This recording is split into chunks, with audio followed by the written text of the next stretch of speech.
démocratique du Congo, SCRDC, a le réel plaisir de vous présenter ces chaleureuses salutations et vous remercier de votre présence en ces lieux à l'occasion de la présente conférence de presse avec 3 points à l'ordre du jour, à savoir 1. La crise sanitaire du coronavirus. 2. Les enquêtes judiciaires autour du programme de 100 jours du chef de l'État. 3. La convocation du Congrès par les présidents des 2 chambres du Parlement. 1. La crise sanitaire du coronavirus. L'Organisation mondiale de la santé, OMS, a donné l'alerte le 31 février 2019 sur l'existence d'un virus de genre nouveau et de grande virulence, le coronavirus Covid-19, à l'origine d'une épidémie meurtrière.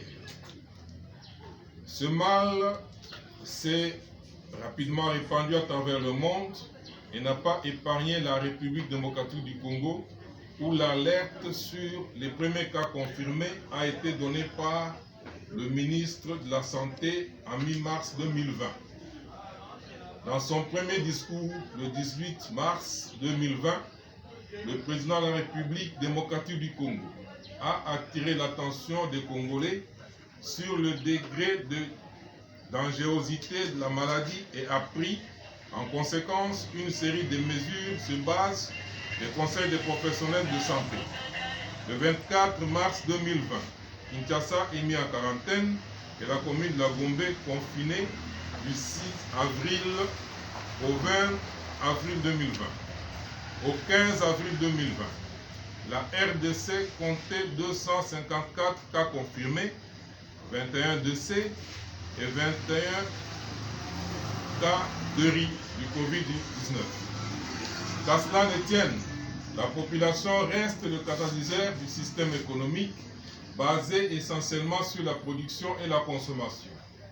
C'est ainsi que la société civile de la RDC recommande, dans l'intérêt du peuple congolais, d'encourager le gouvernement à soulager la population dans son vécu quotidien et en déversant sur le marché à travers la capitale les diverses denrées alimentaires de base, de façon à casser la spirale haussière des prix en vigueur depuis le décrétement de l'état d'urgence par le président de la République.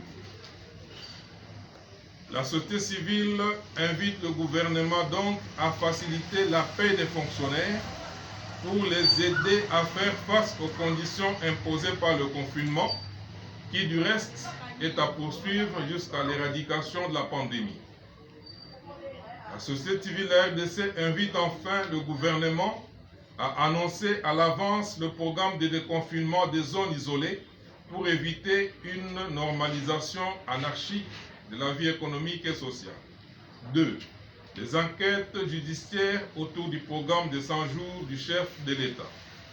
La RDC. En RDC, le président de la République n'a pas attendu pour chercher à réunir les conditions de relance de la croissance du pays.